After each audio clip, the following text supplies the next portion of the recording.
Have you ever wondered why you might eat chicken's wings, but not swan's wings? Beef burgers, but not mouse burgers? Have you ever wondered why you might drink cow's milk, but not pig's milk? And have you ever wondered why you haven't wondered? I never wondered about these things until I had a shocking experience that changed my life forever. Let me explain. In an attempt to understand what had happened to me, I spent years conducting research, which led to a fascinating discovery. What I discovered transformed my worldview, my health, and my happiness, so that today, at 49, I feel better than I did when I was half my age. To help you understand what happened to me, I'd like you to imagine you are a guest at a dinner party, enjoying a delicious beef stew, and your food is so delicious that you ask your host for the recipe. The secret, she replies, is in the meat. You need to use 3 pounds of well-seasoned golden retriever. Now take a moment to reflect on your thoughts and feelings. Chances are, even though the meat itself didn't change at all, your experience of it changed dramatically. So what happened to cause you to have such a strong reaction?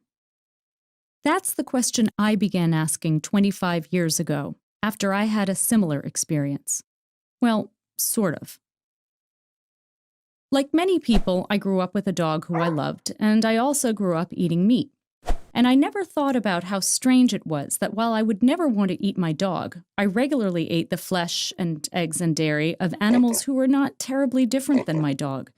They, too, had feelings and lives that mattered to them. I just never thought about why I ate some animals but not others. I never thought about the inconsistencies in my attitudes and behaviors toward animals because when I was eating meat, eggs, and dairy, I didn't actually think I was eating animals. Of course, I knew on some level that these products came from individuals who had once been alive. I had that knowing without knowing. But on another level, I just didn't make the connection. It wasn't until I wound up hospitalized after eating bacteria-infested beef that I had a major paradigm shift. After I got sick, just the thought of eating beef disgusted me. In fact, all meat seemed disgusting. And suddenly, I saw meat not as food, but as dead animals. Beef stew seemed no different than golden retriever stew. And as I looked at the world with new eyes, I saw animals' body parts everywhere I turned, lining grocery store shelves, filling trucks bound for the market, spilling off lunch trays, packed in delicatessen freezers. And people everywhere, rational, caring people like myself, were putting these animals' bodies into their mouths as though nothing at all were wrong. I had to understand how I could have gone through my entire life being blind to what was right in front of me, and why nobody I talked to about this was willing to hear what I had to say. It wasn't until 2 decades later, after I had completed my doctoral research on the psychology of eating meat, that I had the answer. And this is what I discovered. It turns out that most of us eat animals not because we need to, or even because we truly wish to, but because we have been conditioned to by a widespread destructive belief system that operates outside our awareness and therefore without our conscious consent. We often assume that only vegans and vegetarians bring their beliefs to the dinner table. But the only reason many of us eat cows but not dogs, for example, is because we do have a belief system when it comes to eating animals.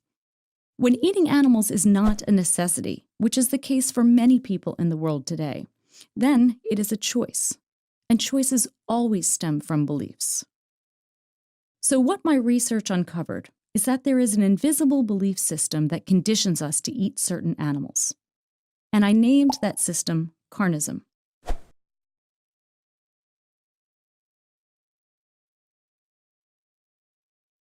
Carnism is universal. In meat-eating cultures around the world, people typically classify only a tiny handful of animals, out of millions of possible species, as edible. All the rest are classified as inedible and disgusting. So even though the type of species consumed changes from culture to culture, members of all cultures tend to find their own choices to be rational, and the choices of other cultures to be disgusting and often even offensive. Carnism is like a vast fog that surrounds, saturates, and shrouds our world. And carnism is a violent system. Meat cannot be procured without violence, and egg and dairy production cause extensive harm to animals. In fact, today, the egg and dairy industries are arguably the most brutal of all carnistic industries. And violent systems such as carnism keep themselves alive by using defense mechanisms, so that rational, humane people participate in irrational, inhumane practices without fully realizing what they are doing. These defenses hide the truth about animal agriculture and distort what little we are able to see, so that we support a system we would likely otherwise find deeply offensive. The primary defense of carnism is denial. Carnism denies the truth by making it invisible. One way carnism remains invisible is by remaining unnamed, so eating animals appears to be a given rather than a choice. Another way carnism remains invisible is by keeping its victims out of sight, and therefore, conveniently, out of public consciousness.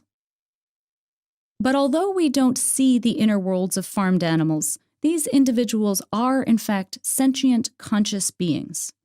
For example, pigs are at least as intelligent as 3-year-old humans. Cows develop deep and lasting bonds with their family and friends. For instance, they may cry and keen for weeks when their babies are forcibly taken from them.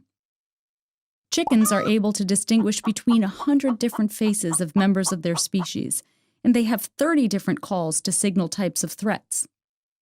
And scientists have demonstrated that certain fish and crustaceans have intelligence and pain receptors, such that in some places in the world it is now illegal to keep fish in small bowls or to boil lobsters alive. And although we don't see the factories in which animals are turned into food, these so-called farms produce approximately 98% of the meat, eggs, and dairy we eat. In fact, 124,000 farmed animals are slaughtered globally not every day or even every hour, but every single minute. But think about it. How many of these animals have you seen? Ultimately, hiding the truth about meat, egg, and dairy production from us is what carnism most depends on. So becoming aware of this truth is essential to freeing ourselves from the system.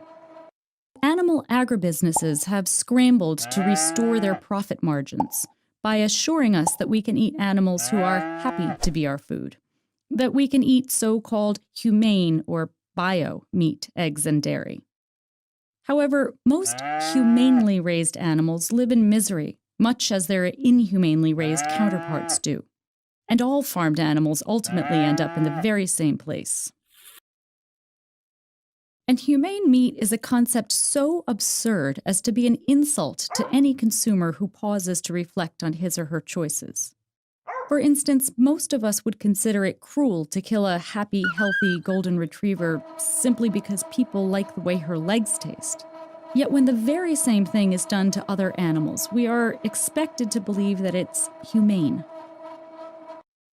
And carnism hides the truth about not only the non-human victims of carnism, but also about the human victims of carnism, us. An animal-based diet, which is what carnism conditions us to follow, has been linked with some of the most prevalent and deadly diseases in the world today. While a plant-based or vegan diet, which is what carnism conditions us to resist, has been shown to prevent and reverse disease, as well as to optimize health and enhance athletic performance. And carnism conditions us to block our awareness and our empathy, qualities that are vital to our own well-being and to the well-being of our world. Another defense is justification. Carnism teaches us to justify eating animals by teaching us to believe that the myths of meat, eggs, and dairy are the facts of meat, eggs, and dairy. In other words, carnism teaches us to believe in the 3 N's of justification. Eating animals is normal, natural, and necessary. And of course, we've heard this all before. Slavery is normal, natural, and necessary. Male dominance is normal, natural, and necessary. Heterosexual supremacy is normal, natural, and necessary. And the myths of carnism are institutionalized. They are supported and promoted by all major social institutions, which in turn transmit them to us. So carnistic bias is embedded within the very foundations of society. And when we are born into an institutionalized system such as carnism, we internalize it. We take into ourselves both the myths and the products of carnism. Inside us, carnism creates a fog in our minds, distorting our perceptions of meat, eggs, dairy, and the animals we eat.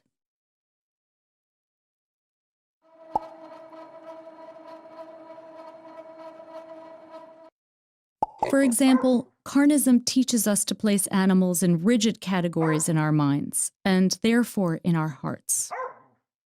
And carnism teaches us to see farmed animals as objects, as things rather than beings. And carnism teaches us to see farmed animals as abstractions, as lacking any individuality or personality of their own. A pig is a pig, and all pigs are the same.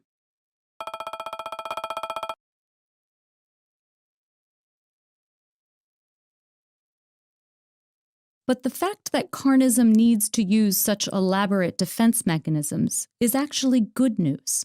It shows the true vulnerability of the system. Think about it. We care about animals, we care about justice, and we care about the truth. And carnism depends on our not caring, and the system is built on deception. So carnism needs us to do its job for it, to ignore the truth, and to resist the very thing that would set us free: awareness. Awareness is the light that shines through the fog of carnism, illuminating the dark truths the system works so hard to hide from us. Awareness cuts through the cloudy haze in our minds, dispelling the shadow that's been cast on our hearts and releasing the natural glow of our empathy. Awareness is the greatest threat to carnism, because with awareness, we can make choices that reflect what we authentically think and feel, rather than what we have been taught to think and feel. We can make our choices freely.